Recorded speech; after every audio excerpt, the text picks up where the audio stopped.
because I know you could.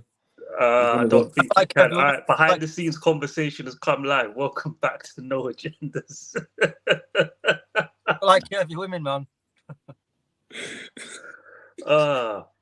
People are probably wondering, Johnny and Curves, what are we talking about? Don't worry, it's behind the scenes, exclusive content.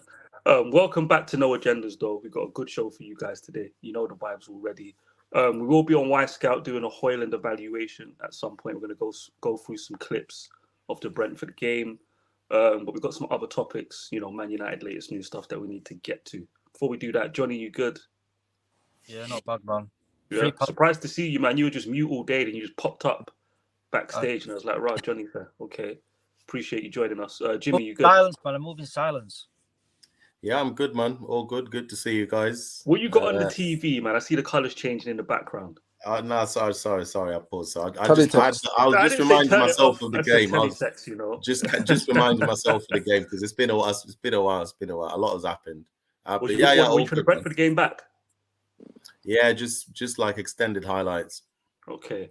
It's made you talk about teletext, and the young boys won't know about teletext, man. To go get your football in. Teletext, man. Christ. You good though, Nate G? Me, I'm nice, bro. Always nice, man. You know what I mean? In my own lane, do my own thing, say my own thing, do my own thing, say my own thing, do my own thing, say my own thing, do my own thing. Are you going to be able to say my own thing, do my own thing, Danny? Say my own thing. And you know why he's stuttering? That's what I was going to say to him as well. He needs his food. He needs his food to arrive immediately. But I'm struggling, man. Yeah, running on fumes. I can already tell. Nah, I'm all good, man. He needs that fuel back. He needs that fuel back. When before we start, though, make sure people like the video, man. Yeah, hit the like button, people. All right, we're going to get into the show. First topic today. What should we go with? Let's discuss Rene Modestine's comments about Erik ten Hag. Let's talk about that. Don't know if you guys saw it, so I'll get it. I've not seen it, no. You ain't seen it, no? That's cool. I'll get it up for you guys. Pause. Flipping hell. First pause. 2 minutes in. You kicked it off. Jesus Christ. Danny's 2 minutes in. Why for that? Okay. Can you guys see that? Okay. Let's go right in there. Pause. So he was talking about, in this one, he wants a lot of intensity like he did at Ajax. The players don't have the mentality to put constant pressure. Casemiro, for example, he doesn't have the chest for that. Ten Hag has a certain conviction about the way he wants to play, but he has to find ways to get there. There's a few other things he said as well.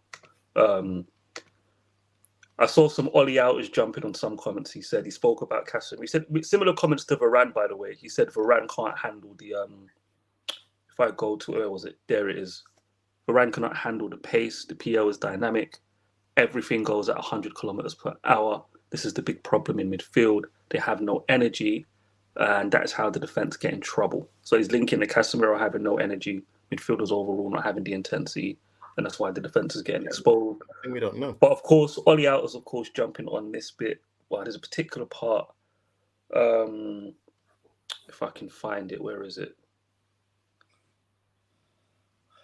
I haven't got it here in my bookmarks, but basically he was saying that Ten Hag's got no excuses. He's saying the Glazers are backed him. People can't say he ain't been backed. So it's up to him to figure out how to implement his style with the players that he has. There's no excuses for him, basically. I'll go to you first, Johnny, on this. What's your thoughts on Rene Modestine's comments? If that's what he's basically saying as a summarisation, like, I can't even argue with him. He has been backed adequately. Could we have done more for him? You can always do more for a manager, but I think given what we've seen to previous managers, he's been backed adequately.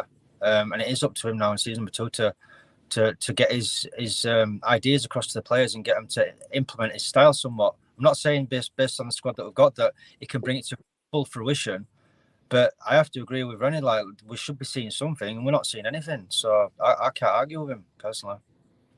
Oh, but one more point. I saw you mentioned intensity. I think he's all talking about one part of the problem. Yes, we do have a problem with intensity. We do have a problem with mentality. But we also have a problem in this team of being able to keep hold of the ball. Like, this team lacks so much composure on the ball. So I feel like it's a multifaceted problem. It's not just one problem. But in a nutshell, do I agree with his comments? Yeah, I do. You have to. It's season number 2 now, and you have to. He's paid £9 million a year. You're paid £9 million a year to find a way. Might not be the perfect way, but you're paid to find a way, and I can't disagree with his comments personally. No. Jimmy, your thoughts? Yeah, I don't think he's saying anything we don't know. We all know this, and there's nothing. I don't think there's anything that he said that's surprising to anyone, and I don't think he's been unfair, because I can see some people might say, there's a lot more problems in Casemiro, and Casemiro's having these problems because of other reasons, so they might try and defend him in that sense. But I think it's a fair comment. I don't think you can disagree with anything he said.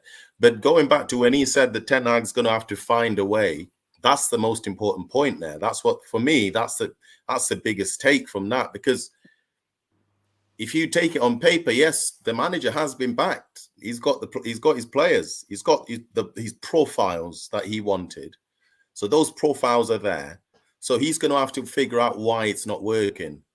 And when it's worked, he's going to have to really pick the biggest lessons from the successful games. I think Ten Hag's probably overcritical at times, and I'm not saying I've watched him work, closely. I'm saying sometimes I feel like maybe he overanalyzes the failures, but maybe also see what's working. That's why, for me, I get annoyed when I see that he's not played a player that played quite well the previous game, but actually is trying to play the same system that was successful previously. But he doesn't pick that player because he wants to pick the same players that he wants to pick. So he's going to have to learn to look at the successes, take from that. If it's meant maybe you had more legs in midfield because you played a younger player there, then maybe that's working. Try that. He just needs to learn the right lessons and not just be overcritical. But I can't disagree with anything that Rene said on his statement. So, yeah, that's all I can say on that. Neji, I'll hand it over to you. I think Danny's gone. Oh, no, I'm here. Go ahead, Oneji. Yeah, man. There's always a hint of truth behind other people's opinion. I think a lot of people can have the facts there and then make an opinion off them, and then obviously from there that's when it becomes subjective. I think objectively, I agree. How can I put it? As bluntly as possible. Yeah. It's on the manager. He's got to find a way. That no matter whether you're in great circumstances or not, whether there's sympathy there or not, for certain situations or not, he has to find a way. Should he be in the situation that he's in? I wouldn't argue against that, but at the same time, I have got level of sympathy from the simple fact that when you're coming into a team that needs a whole restructure and everything else, it does help if you've got a fit 11 that you can use from the off start to give yourself the best chance. And it's one thing having injuries and then, that being a part of football. Then it's one thing having injuries on top of the other issues that he's had to specifically deal with being a Manchester United manager.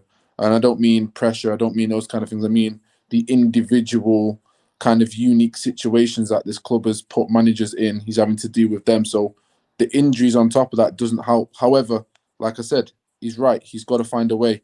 It just may not necessarily be the way that people want or people would expect. And I think if you're being honest and you're expecting to see a consistent style of football based on a bunch of players that are only maybe 5 or 6 or his at the start of a season, when again injuries on top of injuries, there's only a few profiles within that team that could actually go, I can play that way. The rest is a mixed match of plenty of players, like we know, of previous managers for different styles, different reasons. Some players you can get rid of for the simple fact that, they're at the end of their contract or whatever. Some he can't get rid of because Glazers don't want to pay out for certain players. So what does he have to do? He has to deal with that. And then that's going to impact how you see the football being played. So I think it's easy as fans on the outside to say we should see this style of play, we should see that. But then the context and all the factors that go into being able to see that, some of them are just simply not Ten Hag's fault. And therefore cannot hold all accountability on a manager, which a lot of people want to do, especially if they want him out.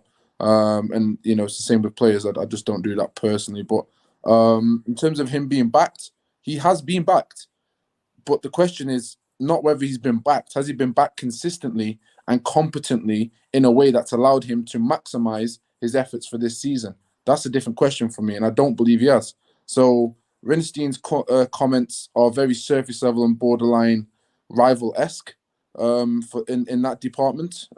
Spoken like a true rival in the sense of, yeah, you spent on this, you spent on that. Like it's FIFA not really understanding the how can I put it, the depth of how important it is to go and get one, the right caliber of player, but also two, being able to get rid of players to then again bring in other players because finances and budgets don't allow him to do a full rebuild in one season.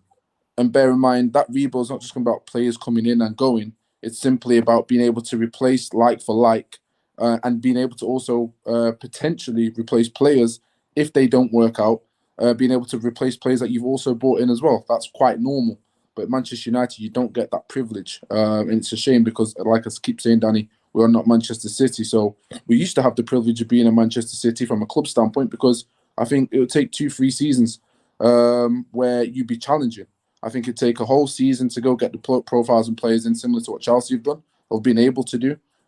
Maybe even half of what Chelsea have done would have been enough for Ten Hag. And then, of course, you've got to look at the state of the season after that, which is second season for a manager. He should be able to build something consistently where he's got at least a strong 18 off the bench. The reality is just not that. So, like I said, Ten Hag has to hold weight and criticism for certain things, but there are so many factors, and I'll finish on this. There are so many factors that just aren't his fault, and they've been amplified and maximized by 10 in terms of pressure when you look at the situation that he's specifically in. So, yeah, I agree with the basics of what he's saying, but the context would allow me to challenge what Rene Mullerstein has said personally. Yeah, I think you hit the nail on the head when talking about the lack of context. Emmanuel speaks about that here. Being backed isn't only spending money. That's what people need to understand. Letting go players that the manager doesn't rate is also backing a manager. I agree with that. Appreciate the comment, Emmanuel. And I've noticed this, like, ex-Man United staff and players, Rooney included, they're very, very fickle and they see it so simply. Was the money spent? Yes, then you've been backed. Do I think Ten Hag's been backed enough to challenge for top 4? I don't know the question that was asked. Sometimes it's the interview and the lack of questioning and context within that interview where you don't get the best answers. So I think what you said, Nate, G's bang on when you say that it's surface level. For me, has he been back to challenge for top 4? Yes. Are we at a point in the season to say that he's not going to challenge for top 4? No. I think we're 4 points or 6 points off top 4, if I'm not mistaken, round about that. But it's not dramatic, even though we started poorly to the season. Also, I saw another comment about him implementing his football. For me, if you are going into a new season and you have all these injuries, it's going to be difficult for you to implement your football. I think Ten Hag's definitely made some mistakes. I think when he gets everybody back fit, he has to, for me, double down on, when I say a way of playing, it's more so understand that you don't have the squad to do everything that you want. I think the football's too fluid. I think he's asking players to do things they're not capable of doing. So when it comes to our fullbacks, for example, like Jurgen Klopp, like Pep when he had Cancelo and Kyle Walker, double down on what you want them to do, right? Do you want them to underlap or overlap? Pick one. And that's what they should be doing for 78% of the time. What I see is a system that's very fluid, where our fullbacks are being asked to understand when they need to be inverted, when they need to underlap, when they need to overlap. I don't think we've got fullbacks with that IQ. So the manager's not helping himself by giving them those instructions when they can't carry them out. That's just as an example, right?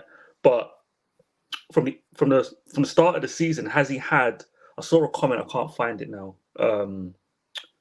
but he doesn't have the same 11 he had last season. That hasn't been fit and available to him all season long. And then there's other factors like Eriksen not being fit. Sancho was a big part to our start last season when we recovered against Liverpool, for example. They've had that problem. Anthony's had some issues. So people don't like to hear these things because they'll say it's excuses. But when you look at the injury crisis, the Anthony situation, the Sancho situation, he hasn't had everything available to him to implement everything that he probably wanted to, or even experiment with all of your options available to you. He's dealing with one crisis to another and making mistakes as he navigates the crisis. That's why I'd criticize him, right? That's where we're being exposed with all these injuries and with all these crises. Ten Hag's being exposed as well, but at the same time, can I really hold it against him? Not yet. I'd have to see us If we go on a run like we've been on post international break, then I'm saying to you, my opinion on Ten Hag might change, but we're just not there yet for me. I still want to see most of his 11 there and see what he does with it. And that's when I think we can really judge Ten Hag this season. But in terms of being back, needs more context, man. There's more to just spending money. So how is he going to solve? How's he going to solve the? How is he going to solve this problem of intensity? Because obviously one of the points that you can't solve it. You know what it is? Shout out to Mr. Struck, shout out to Nerden. He said it. The moment he said he wants to win and he prioritized that. So when you go into 4 competitions last season with a squad that's not equipped to, and let's be honest, he's ran Casemiro into the ground, he's ran Eriksen into the ground. You've got into 4 competitions. They're suffering. Dallo's recently spoke about suffering from fatigue. Varane has spoken out about the international calendar being a joke. We're only in October, 2 international breaks. There was an international break before pre-season. Do you know how stupid that is? I don't understand these international breaks. Unfortunately, he's going to be up against it, but I'm seeing other teams suffer with injuries as well. That's part of football. But when you get injuries, it exposes how strong you actually are. That's what people miss. When you get injuries, it exposes your quality and your depth. And when you're putting out a back line with Johnny Evans and Maguire in it, and we know Lindelof ain't good enough, you start looking at the Glazers and saying, yeah, if you got the centre back and let Maguire go, maybe that would have helped a little bit. But even then, we've got bigger problems than that. 2 left backs injured, blah, blah, blah, blah, blah. I can go on and on. All I would say is that it's complicated. It's complicated. It's actually complicated. That's why for me, people are just like, sack the coach. It's just going to be as complicated for the new coach as well, as far as I'm concerned. We might end up back in the same situation. Johnny touched on keeping the football better and zoomed in too much there. Straightforward question. I'll go to Johnny first. If we pick a midfield like this, do you think that solves our problems, Johnny? No. Why not? Don't have good enough fullbacks. Our fullbacks aren't good enough. I don't think we have good enough centre backs. So it's all well and good the midfield, they don't keep the ball, but you've got to get the ball to them. And if they get pressed, they need to be able to have the confidence to be able to pass it back to their fullbacks in support. We'd have good enough fullbacks. So I think you're thinking backwards a little bit there. I'm not thinking backwards at all. I hate when people try to get into my head. No. I'm saying like you're thinking in reverse. No, I'm not saying you're thinking I think backwards. when all midfielders are available, I think we've got a decent midfield. However, we don't have the fullbacks or the centre backs or even the rest of the team to enhance it. Do you get what I'm saying? To complement it, we don't have it. So I think that midfield is better, but it's still without the supporting cast, we're still going to struggle to keep the ball, in my opinion. Your thoughts, Jimmy? Yeah, I think the opposite of Johnny's point, in the sense that for me, control starts in midfield. So I think if your midfield is capable of relieving pressure off the back line, then your back line is a bit more focused on marking the right zones and areas. So automatically your team gets better defensively because your midfield can control the match. So what I was saying to Johnny was, you have to think about the midfield being very successful so that the defense can, because our defense is meaty in terms of quality. So the midfield has to be the one that really works. So it takes at least some pressure off the back line. So the back line is more composed. They're more focused on not firefighting like they have to at the moment. Because at the moment, defense is constantly firefighting. If your midfield is composed enough, they're keeping the ball well enough, they're controlling the game enough, your backline is a bit more relaxed, and they then make the right decisions at the right time. So they're marking zones, closing players off before they get dangerous. They're focusing on the right things, defensive work rather than firefighting work. That's how I look at it anyway. Your thoughts, Neji? I look at profiles for me, and I think the profiles are perfect in the sense of it can work under Ten Hag's system. If it's a different system we're talking about, this ain't running, but the Mason Mount, again, like I like to say, he's a facilitator for a system. But again, you need ball carriers around him. Giving him 2 in the sense that you've got Kobe Mino and Amrabat around him is perfect for a system, because that relieves the opportunity for have spaces with his, again, Mount's movement off the ball. So yeah, I appreciate the profiles there. I just don't see enough creativity. I don't know where the creativity is going to come from. So to Johnny's point, that midfield, if you take out Bruno, there's no creativity whatsoever. Where you're going to get that from? It's not going to be from your front three. Anthony's not going to be your creator unless you put Martial on the left or whatever. Then you're going to get some level of creativity. But is it going to be in a way that is a case of beat a player, cross it in, whip it in? No, it isn't. So you're going to get a section of fan base absolutely hating that. And then your fullbacks with Johnny again. Bissaka's actually quite decent at putting the ball in. He just looks weird when he plays football. He's an unorthodox footballer. So some people get, again, aesthetics confused with effectiveness. And Bissaka, again, is quite effective. Dalot is more wasteful with the ball, in my opinion. However, based on what we're talking about, I just don't see where the creativity is coming from. And this is why I said pros and cons of footballers. Can you replace the pros of cons? We did it with Onana. I tried to say about Onana and De Gea. Can you replace the pros? People weren't cared about that because all they did is focus on cons, and that's again, that's people have to die on that sword really and truly, because the reality is when you're objectively looking at things, you take everything into consideration because you want to maximize the best opportunity that you can. So profile-wise, Danny, it's not an issue. I see the profiles working well in the system, in Ten Hag system, but what you lose out of with Bruno not being there is the creativity, rate him or not. That's what you lose. And that's a fact. And as long as you can make up those pros somewhere else, I just don't know where that comes from. And I don't think we got the players for that. Unless you want to start talking about Amad Diallo coming in, which is another star boy of mine, which I appreciate highly, then maybe you're getting something there on the right. But I doubt the majority will go with that anyway. So, yeah, I'm cool with the profiles. I just see the cons to it as well. Yeah, for me, if you pick a midfield trio like this, what I think will happen is that it will steer the conversation in another direction. When you solve one problem, it will highlight another problem.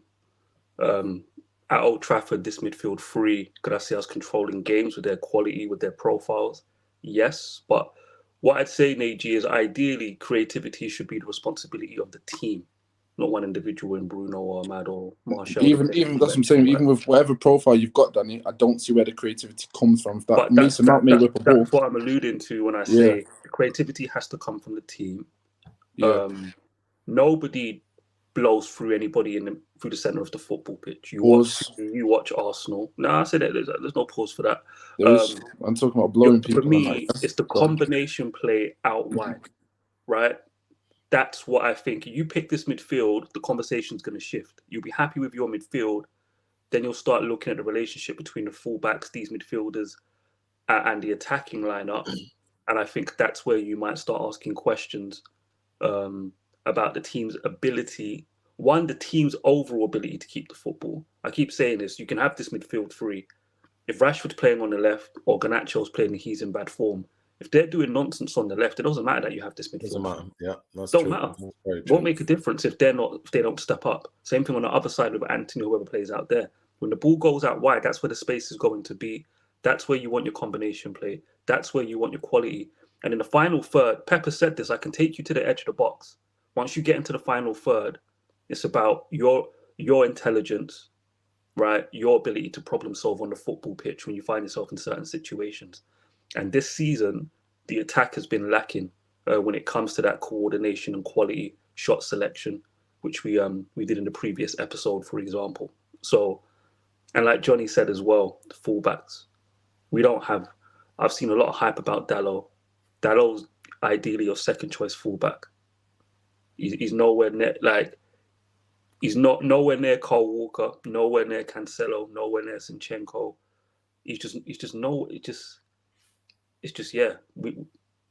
I think that solving one problem will just highlight another problem. So ultimately, our ceiling is still limited to some degree for that reason.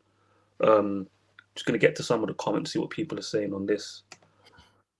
Naz is saying fullbacks, that's the thing. We will need creativity. For me, again, it's a collective. It's the combination play. It's the coordination. It's how you penetrate. The final pass, the shot selection, all of those things. That's where I think if you play that midfield and you get that control, then it will highlight other areas where we're lacking for me. So I've got no problem with that midfield. I still think we're going to run into some problems though. We're going to run back next. Let's do the Onana evaluation. Oh my God. Yes. I don't know if Johnny. I don't think Johnny or Neji were here for that. I think that was Brian, and I can't remember who else was there for that stream. But people hate me. This is a problem. People will just hate me in it because why do people hate you? I got time because I got time for him. I've still got time for him. I've still, you know, I'm not. You know what I should have done? I'm slacking. Yeah. What I should have done, I should have. Do you know what? I forgot to get where we landed with the evaluation. Let me get it up. Pause. Bloody hell. On one today. I think for claiming crosses though, because we were doing out of 5, right? For Johnny and Neji, if you don't. We looked at these categories. Let me zoom in a little bit. And then what we did was out of 5 Onanas, right? That's how we were doing it. So positioning, I remember positioning, I was adamant on giving him 2.5. And I think people, I think people see why I was adamant about that. See, on safe handling, I think we gave him a 3. Or we might have given him a 4 because of you guys. And I was trying to tell you guys, his handling isn't that safe. Right? Do you know what? Reaction I want to watch that one back. I want to watch that one back because I'm sure I was giving him some low scores in. Nah, man, you were disagreeing with me. I'm not having. No, I think I disagreed with you a couple of times, but I think for the most part, I was because remember, I don't know if you remember me saying that from when I was watching him, he has this. Like I don't know if you can call it overconfidence or whatever you want to call it. Like sometimes he's too confident in his ability to get to that position that he needs to get to, and then it's too late. He hasn't conceded because of that too many times, but that's one of the things that when I watched him, I was just like, you need to just hurry up. Like don't think you're so good that you can take your time. And he's done it a few times. I've seen him do it a few times now. But off memory, I think we landed roughly around here somewhere, from what I remember. I think. And of course, look, just to remind people, I showed the boys basically 30 to 40 goals that Inter conceded, right? All comps. About 30. And then they reacted to that. I've seen a lot more than Onana than that. That's why I had to sort of stick to the evaluation based on what the guys saw. But now he's been in a Man United shirt, we're going to reevaluate. I'll go with Johnny first. When it comes to just trusting him to deflect shots away from goal, Johnny, out of 5, what would you give Onana? Deflect him away from goal. 3? Give him a 3. I think he's Anyone disagree with that? I don't. Well, I need more clarification on deflecting shots away from goal and reaction saves, because to me they sound like they go hand in hand. No, so when I'm saying deflecting shots away from goal, you know when a goalkeeper has to make a save and you just don't want him to push it back into the center of the goal. You want to see that ball go wide away from the goal. So basically, his intelligence when saving. If you want to call it that, but for me, it's just deflecting the shot away from goal. I'm not trying to change I'm not trying to change the wording. I'm just trying to understand what you mean and then compute that off how I see that, so that I can make a rating. So was that what you, based on that example you've given? Clearing crosses, Daniel? Don't worry about that. Just anyone disagree with Johnny? Yeah, I'm a 3. I don't think he pushes it back into dangerous areas too much. So I think I would give him a 4. I think if I was this what Jimmy did last time. This is what I'm talking about. But Johnny, but in the strictest sense of what you've just described, he doesn't punch back that way. It seems to punch away from danger, from what I've observed. A 4 is quite close to 5. There's like exactly. This is what you did last time, Jimmy. Trust me. I told you to make some halves. I told you to make some halves in it. There's only one half because there's no sitting on the fence here. So, 3 was the max that you can give him for me. I think we gave, as a group, you guys wanted to give him 4 last time. Reaction saves. I wanted to give him 2.5, but we were split between giving him 2 or 3 because we can't sit on the fence here. No, 2. You can get more than a 2 off me. What are you saying, AG? Reaction saves are terrible. Based on him in Man United kit, yeah? Yeah, I agree with it too. I'm inclined to give him a 3 for the simple fact that there's different forms of, for me, where a reaction is needed, different types of reaction. So, do you know what I mean? Like, he's actually quite quick off the mark once he gets moving, but I think the category that's not on there for me, which is the agility and the athleticism, and that's massive. That's a massive thing that, again, De Gea had, which is why he's able to react, which is why he's able to stay light on his feet. But I can't make the next comment based on it because some people won't have the maturity to handle it in the way that it's meant to be. People make me laugh. You got people trying to give him a 1, you know. Yeah, I'll give him. I had one in my I heard what you and Jimmy give him. I had one in my head. I was going to say. Fans are so reactionary, man. So reactionary. I'd actually give him a 2.5, but we can't do that. So, but I think it's more 2 than 3. I'll be honest with you. Safe handling. I'll go to you on this, Jimmy. So, just a pair of safe hands. Interpret that as you will. Yeah, just safe. Just when the ball goes into his hand, you know it's safe in all scenarios. Are you talking actual hands or just in his possession? Catching, gathering. Just any situation where he has to just be safe and gather the football, right?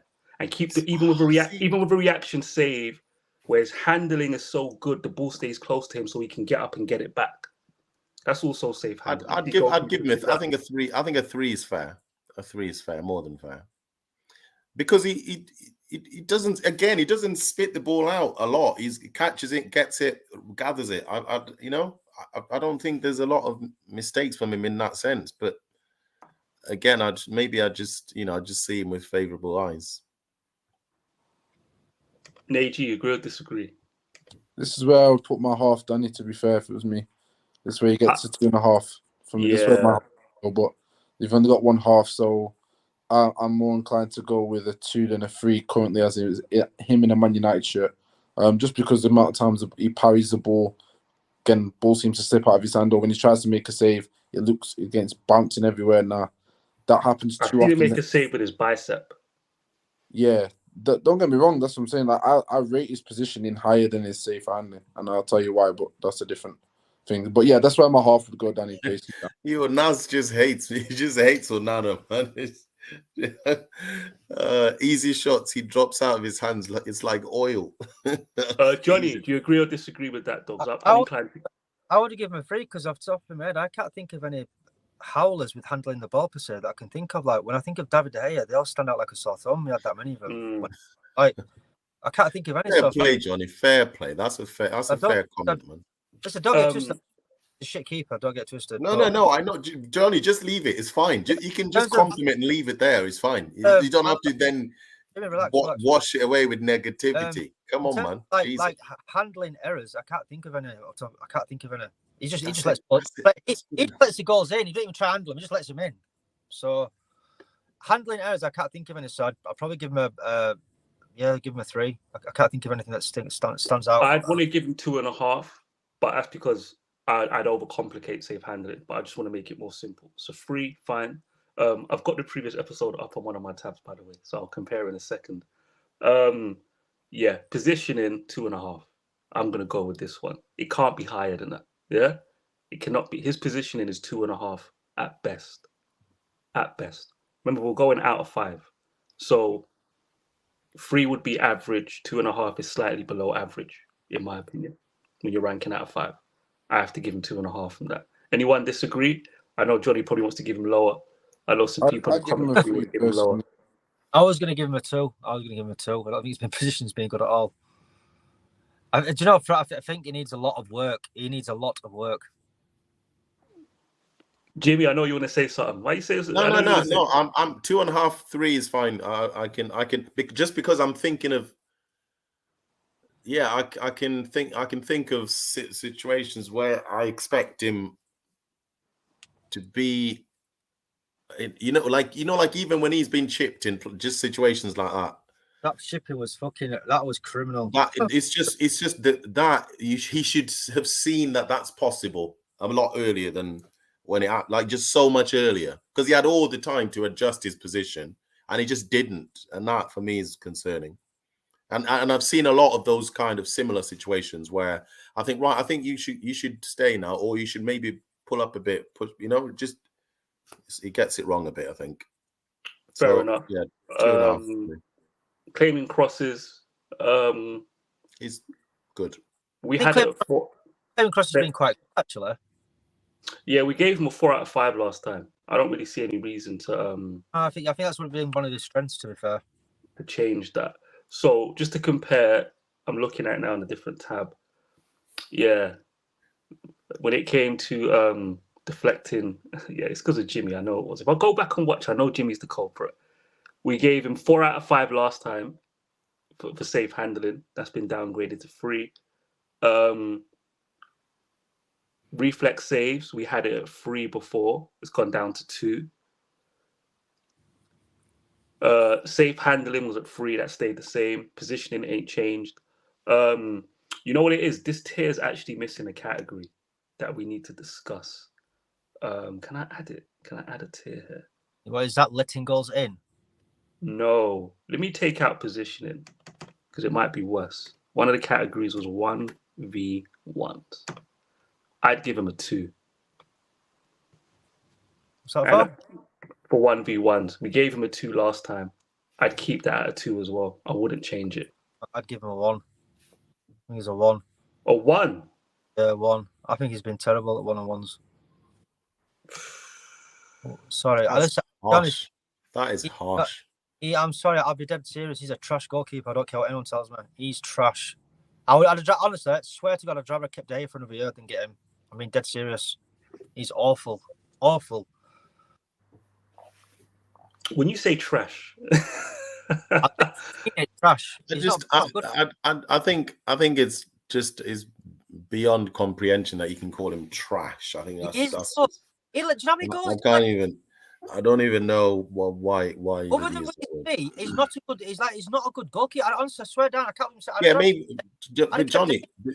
Again, what I'm saying is, we know that he's different league, different ways of the attacks coming at you. Look at the team chopping and changing.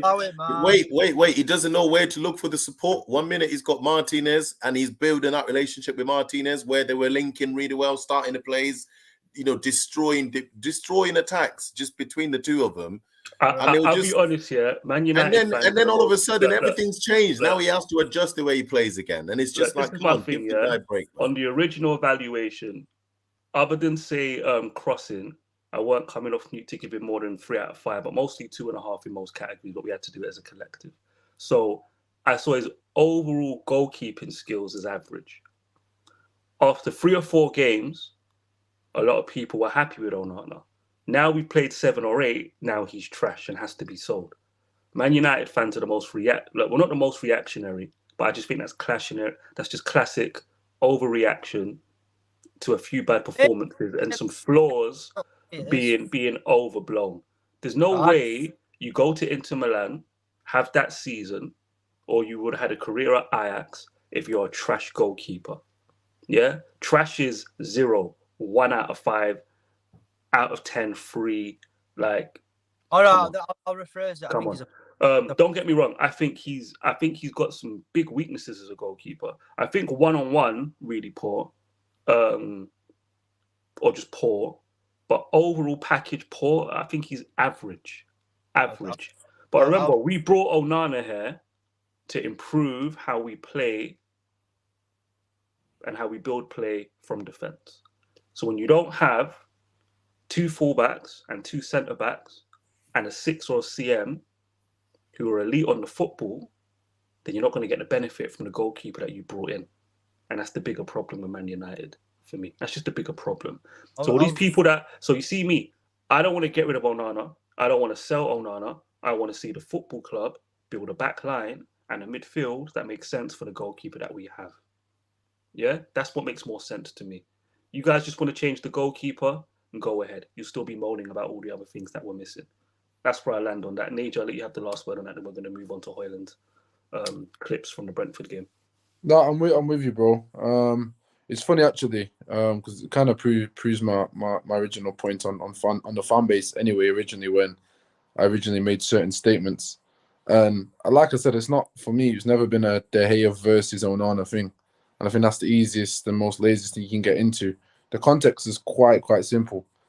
in order for Onana to work, he's going to need certain profiles in order for his deficiencies to not be seen as much. And Ten Hag's, in my opinion, I don't think Ten Hag's going to have the right amount of time to be able to build that squad that he needs.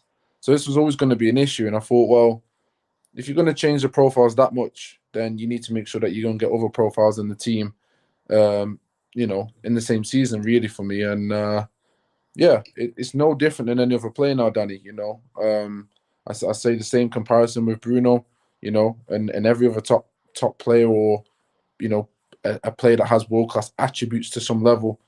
Their deficiencies need covering, and you can only do that in this day and age when you have profiles that suit a system. If you don't have that, they're always going to be open. It doesn't mean that they're going to have flawless games the moment you get a perfect 11 or oh shit, ball's just gone perfect. But it don't mean that you're always going to have a perfect 11. It don't always mean that once you get a perfect 11, your team ain't going to make mistakes. Of course they are, but you're going to minimize the risks that come with having deficiencies with the players that we're speaking about, and their pros will always be highlighted. That Inter team was so perfectly drilled to play and suit what Onana was able to do. It was immaculate. The way their fullbacks are always in perfect position. He found them 24/7 against City. We all saw that. Throughout their whole season, I think I saw about six or seven games of theirs for the season. No difference. The style of play was absolutely perfect. If Ten Hag's going to make these signings, that's not an issue. But then you have to have a level of patience, understanding that the club that he's under don't tend to give a manager 2 seasons or more, on average, probably, I'd say, and go as that far if you include the interim. But then also, he's going to need a level of backing that allows him to have at least a solid season or 2 transfer windows that at least give him 7 or 8 players that are perfect for his system. And they have to be first or second choice targets. And if they aren't, that profile, just like Brighton, have to go and lose a player and have the scouting network behind them to go, we've got this profile. Yes, he may be 2021 coming up, but he's the perfect profile. Ultimately, go and find yourself a Kobe Mino, but he's at a different club. Who's young, probably unheard of, but has got the profile attributes that allow you to do what you want to do. So, like I said, Danny, bringing in Onana and Mason Mount, it's a 3 steps back situation, 5 steps forward. We're now trying to make the first step going forward. Fans having a meltdown, calling him shit, this and this. I never said Onana was shit in my life. Never once. I never said De Gea was shit. I never even hid De Gea's mistakes. I just looked, again, like I always do, I look at pros and cons and look at the consequences of what happens. But like you said, when you're reactionary, you don't care about consequences. You just care about, okay, I'm going to swap this for this and see what happens. And sometimes you just can't think like that, man. And you leave yourself open, then it's like, oh shit, well, I wanted this guy. And then really, you end up finding yourself back in your own pride and ego as opposed to your actual original point because you were wrong. And that's the sad part about our fan base. That's why they won't ever admit. That's why they never say sorry. That's why they go, you know what, my bad. You know, they'll protect their pride and ego, and then they'll get pissed at you or pissed at people like me for highlighting that part out as well. But I don't care, man. The facts don't care about your feelings. They don't care about mine, so why should they care about yours? It is what it is. That's how it is, man. Listen, man, fan base aren't happy. I'm going to get to some comments before we get into. We are going to go into Y Scout next and start looking at Hojlund, one of the worst strippers in the EPL this season. 1v1 is one you didn't see that with our uni. Okay. Oh god. He needs help right now. Listen, play in front of a settled back 4 with a new goalkeeper under the most pressure, Man United #1 shirt. I know it's number 27 or whatever, but yeah, that back 4 being unsettled doesn't help. Inter had a solid defense. So deficiencies weren't highlighted as much. It means you can focus on the strengths. That's what Neji's speaking to. New centre-backs in front of Onana would help. If Edison would play for us, Johnny would call him trash as well. Not Edison of today, but Edison when he had those flaws, especially diving to the near post and certain one-on-one situations. Edison was definitely suspect years ago, but the rest of the team was built perfectly. So it meant he can improve in them strengths. Now they've got a solid goalkeeper overall. And goalkeepers, for me, he's 26. Goalkeepers can improve. We saw that with David De Gea. He just didn't retain his learning. No one from our academy to step up. Apparently, that Korver kid's doing well at Bayer Leverkusen, but I think he plays like the Europa League games. Man saying, what about Margaret? What about Margaret? Do you want him in goal? What do you mean, DM? What do you mean? What about Margaret? Do you want him in goal? Was this my Margaret? Huh? He's This is talking my about Maguire, Margaret. isn't it? Oh, mad. They all took my Margarets off me. Safe. I need to copyright that. Shout out to Ray as well. That's man. because they've Always seen Giroud supporting. in net for Milan. Say again, bro. That's because they've seen Giroud in net for Milan. The way Neji described the United situation is how I feel about civilization. I feel you on that, Ray. I feel you on that. Safe. Yeah, let's get into my favorite type of shit, though. Let's get into this Hojlund. I'm only really going to analyze one clip, then we'll just review the rest together as a group in it. And I'll get your guys' thoughts on what you thought about his performance in that game. For me, how many clips I've got in there? I think I've got 16 clips, so not a crazy amount. We'll get through this relatively quickly for us, at least. I've highlighted this clip because... Daniel, can you zoom in, please? Yeah, I can zoom in. That's as far as I can zoom in. I'll have to zoom my own screen in. Yeah, I'm on my phone. It's the same for me. Go full screen. Yep. Yeah. I'm So good. what I like here is I noticed when he first joined the club, he was following his natural instincts, which is to always be central. And in certain situations, try to go to the back post to attack the near post. He's got instincts. He's a natural centre forward, not striker. Centre forward is a difference. But I noticed in this game more movements like this from him into the channel. I don't think the channel running is as big a part of his game as people claim, but I think it will get better as the season goes on. Trust me, in his first 3 games, he was ignoring these runs. I think Ten Hag, Benny McCarthy have obviously told him, listen, when you see the space, you have to exploit it. So I like the run from him here in this situation. Good run. And shout out to One Biscuit. I'm going to throw shots at him. One Biscuit was cussing him after. What game was it, Johnny?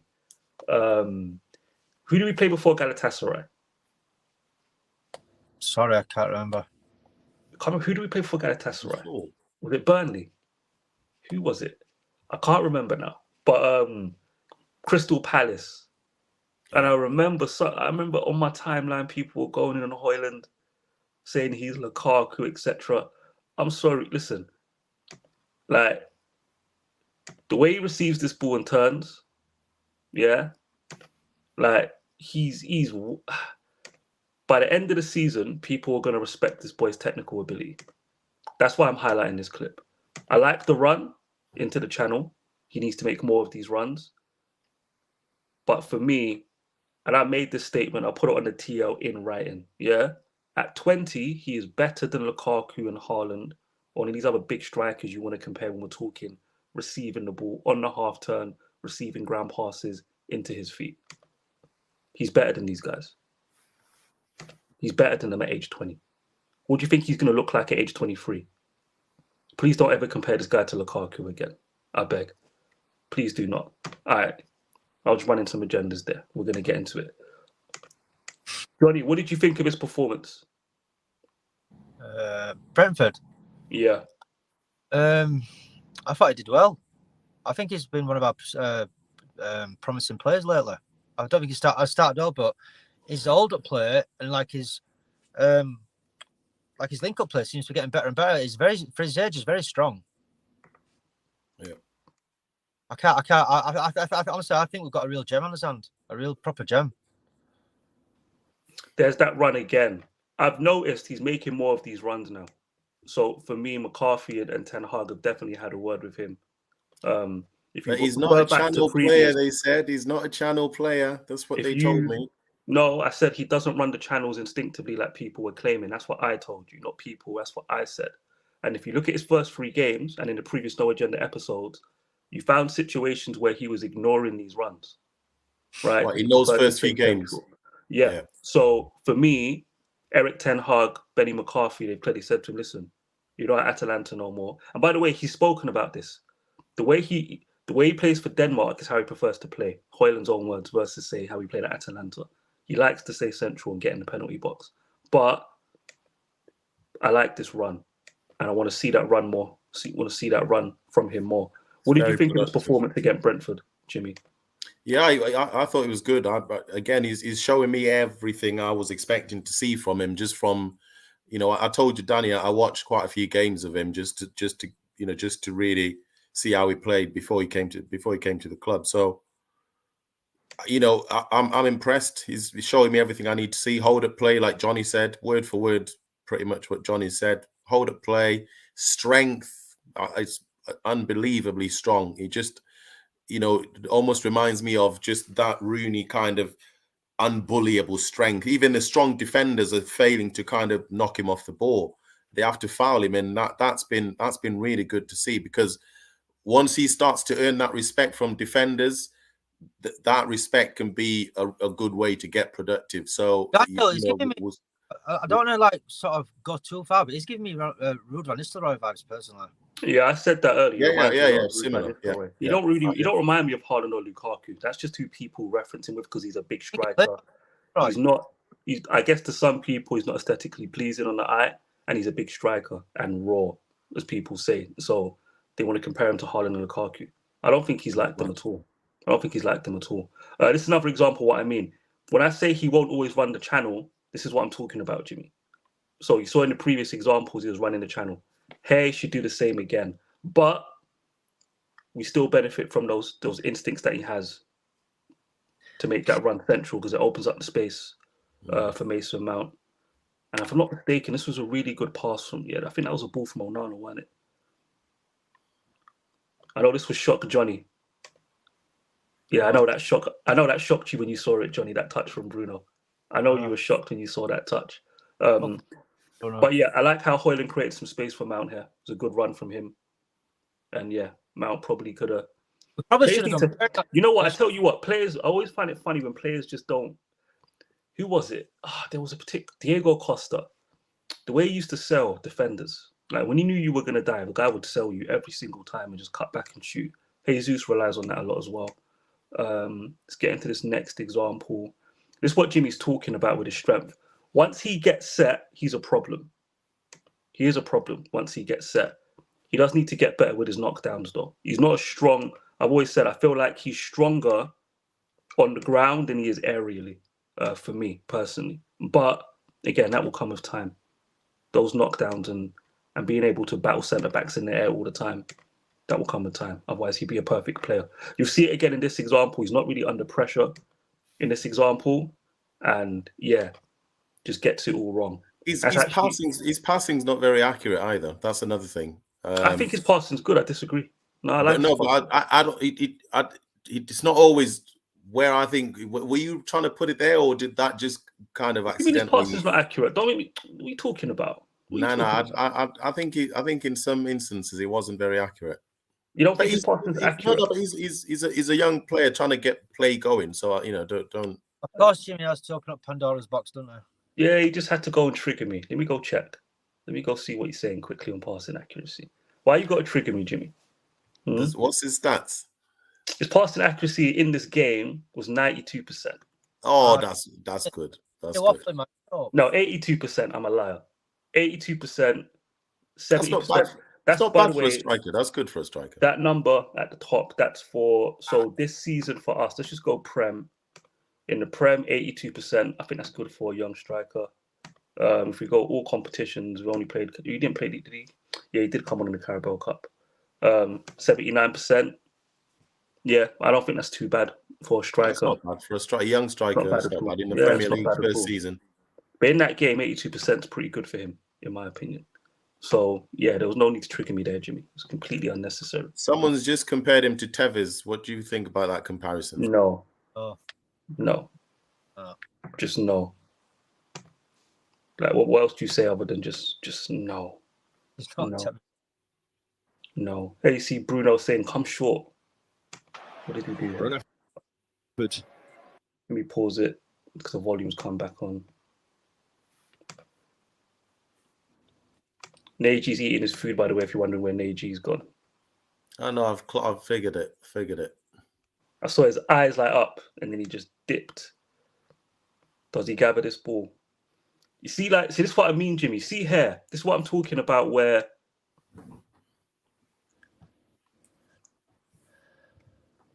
to be fair, he's just about rotated his body. That's what I'm saying.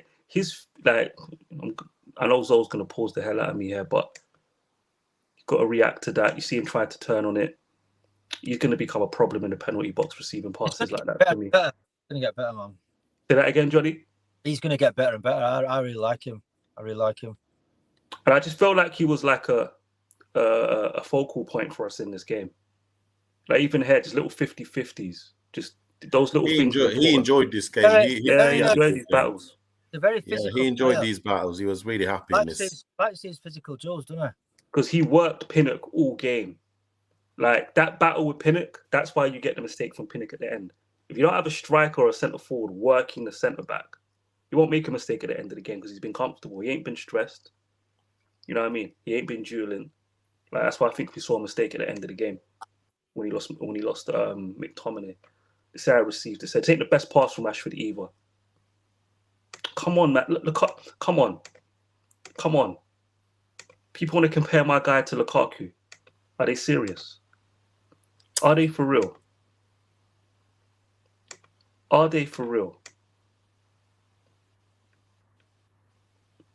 Was it this one? Yeah, it was this one. It's not the best pass from Rashford, as you can see, but look at that. Kills that out of his feet. It's brilliant. That was brilliant. And just lays it off like it's nothing. That would have bounced off Lukaku. Like, yeah, that's not a lie, Johnny. That's not a lie. Just, I was getting frustrated because I saw on my timeline some people, Hojlund's on fraud watch, a certain one biscuit. He's like Lukaku. He's a regen Lukaku. I'm like, awkward passes like this. Lukaku's doesn't have that agility on the ball. That's what I noticed to him. He's got agility on the ball. Without the ball, he's not the best at making adjustments with his feet. But as soon as he gets on the football, it's what coaches call agility on the ball. And he's got that for me. But overall, I enjoyed his performance. I thought his hold-up play was very safe, very secure. I thought his decision-making was very, very good in this game. See him occupying some centre-backs again, trying to knock it around the corner there. Yeah, man, I was happy with his performance. The only thing that was missing was a goal. Did he get a goal disallowed in this game? He did, right? No, that was the game before. I think that was our last game where he scored a goal just like with Van Nistelrooy, but it was offside, unfortunately. Yeah, he's getting a knockdown. Then he's got it. Let me pause for 5 seconds. I don't want to get copyright. The quality is there. You can see it. Yeah, and that goal against Galatasaray as well. Bloody hell, man. Like, yeah.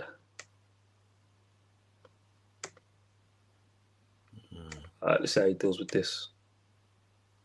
Look, awkward. Finds a way. The way he's had to finesse that. But again, like, yeah, don't compare him to Lukaku. I beg. Just don't.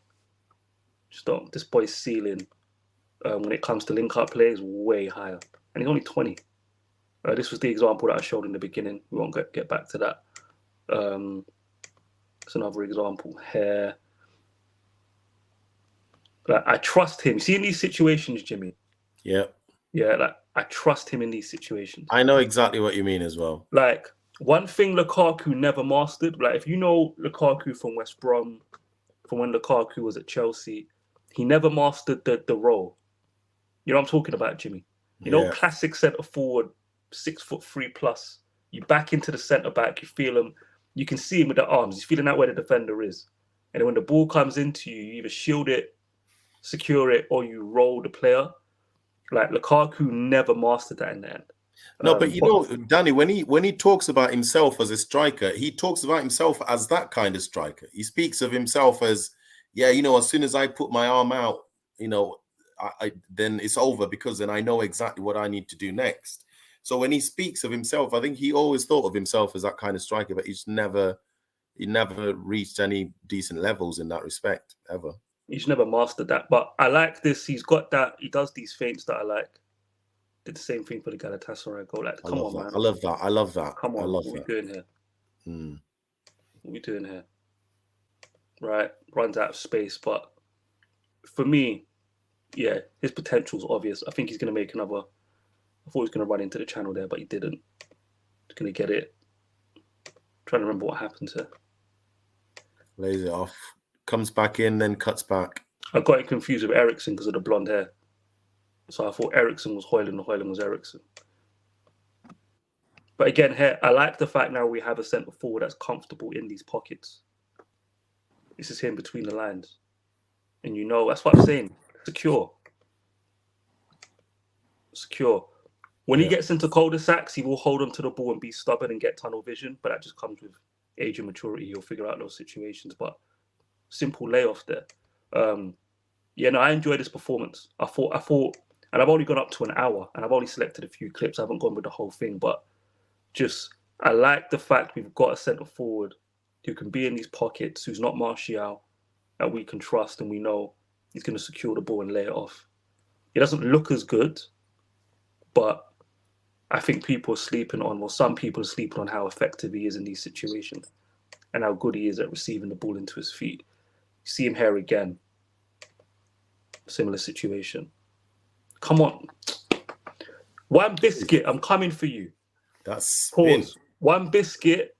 I'm going to clip this up. We need to have a conversation. Please, don't ever compare Hojlund to Lukaku again in your life. Just please. Please don't. Please don't. He's still moving wild. Go on. Well, look at him smiling because he's eating. Look at him. He's happy. He's happy. No, it is. I've had about five mouthfuls, and then I've put the rest in foil and put the oven on real low and just put it at the bottom of the oven. So it's ready for after the stream, man. But it tastes good, man. I can't lie. Right off, he had a little, like, this is gonna be nice. What did you get? I was just, were you not there before? Oh no, I was just saying we just ordered from a local basic site this grilled chicken, and then they have these different salads that go with it, but they make their own dressings. So they make their own dressings for the salad rather than sauce for the chicken. So yeah, it's like a half thing. It's bad. Nice. Neji, because we're gonna wrap up. Actually, no, we might cover one more topic quickly. Actually, no, we're gonna wrap up here. I don't want to talk about Hazard. I don't care about him. Guy moved to Madrid and just been a flop. And man want me to reminisce over his time at Chelsea. I refuse. Oof, that was brutal, man. That's brutal. That is brutal. Hojlund's performance against Brentford. What were your thoughts, Neji? I liked it, man. Where I was sitting, was right in the bottom corner by the Stretford end, so where the tunnel was. So first off, like, you got a great glimpse of him, man. And yeah, he was great. It was great to watch. And I think the best thing is as well about when you see the players up close is that obviously a camera follows the ball, but you get to see how they pick up positions, how they move, what they're actually scanning, and if they're looking at things that probably you scan for on a pitch. And that's one of the privileges you get. And for me, I love the kid, man. I think he's amazing. I think the cons to getting him and only him means that he's got a lot of pressure on his shoulders to play for Man United. But at the same time, the way you kind of give yourself an opportunity for that to not be a major consequence or detriment is that you bring someone in that's got the right mentality, that's going to at least play like he's meant to be the first striker. And for the age that he is, he's got that in abundance. And for me, I think he's incredible. I'm with Johnny on this one where I do think he's going to improve and get better. But the difficulty is that he can't be the only one we're relying for goals. Rashford's out of form, which we know is in and out of form, whether it's goals, assists, or whether that's just been able to play to his best potential. It doesn't matter. It's never always firing. And that is naturally going to put more impetus on Hojlund having these goals. And I just don't think he's going to be that this season. I think he's going to be a massive facilitator of play, which you've seen. I'm sure Danny showed you many of clips that show how integral he is in the final third in terms of keeping opportunities and goal-scoring moments, shall we say, or creative moments alive.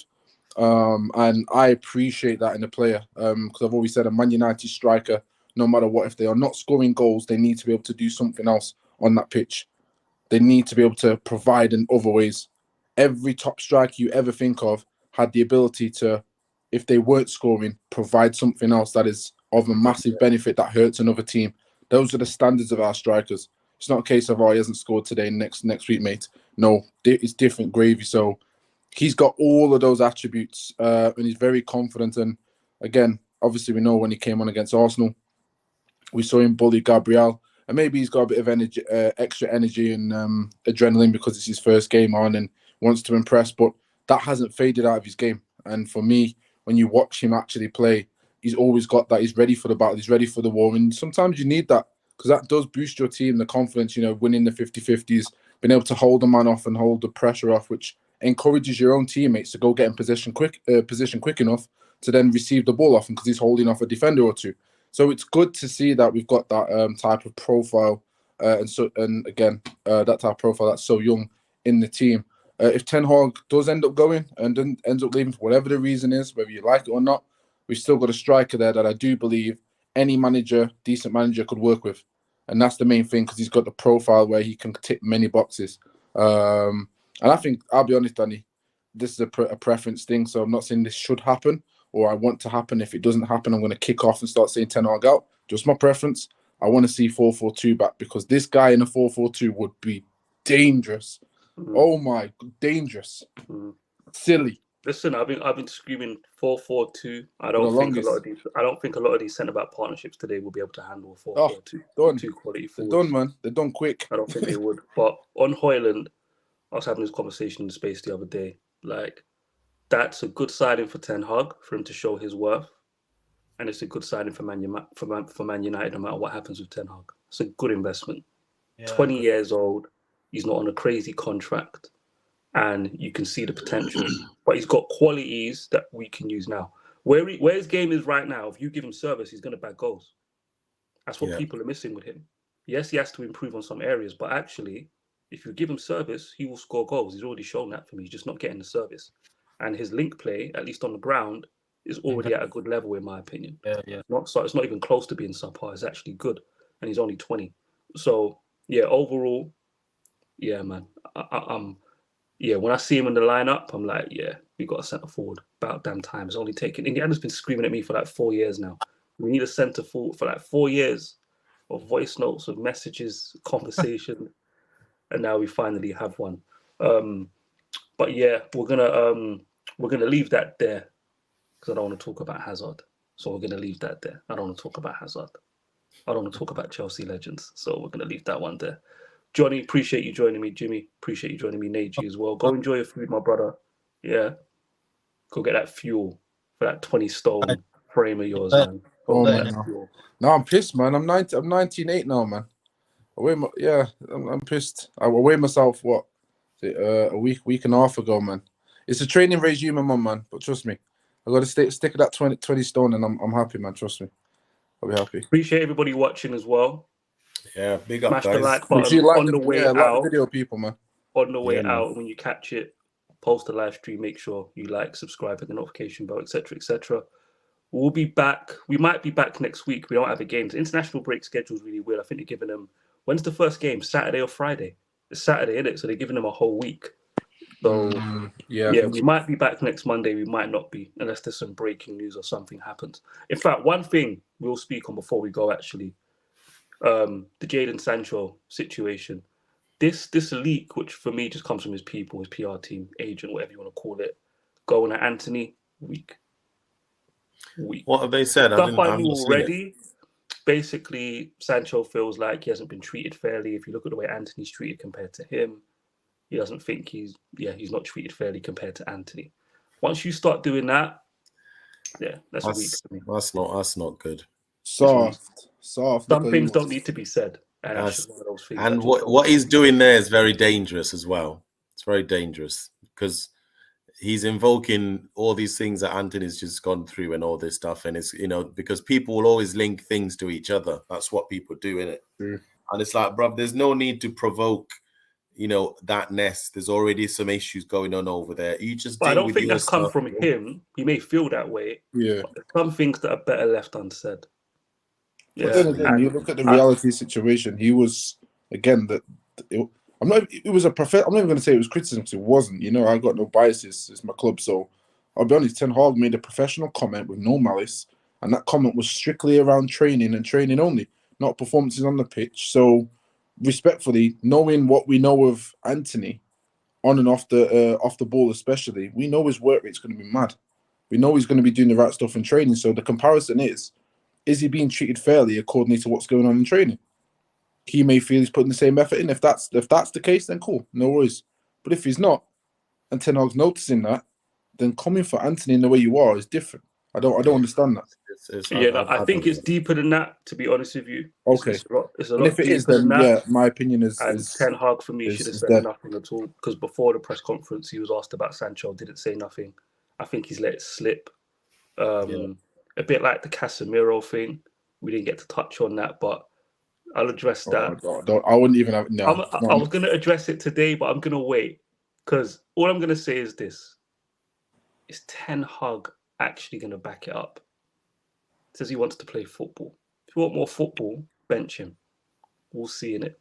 We'll see. And I'm going to end it on that note. I see your comment, Ray. Yeah, if you go back to the start of the stream, we covered Rene Molestein's comments. We unpacked that. So yeah, go to the start of the stream and you'll find that there.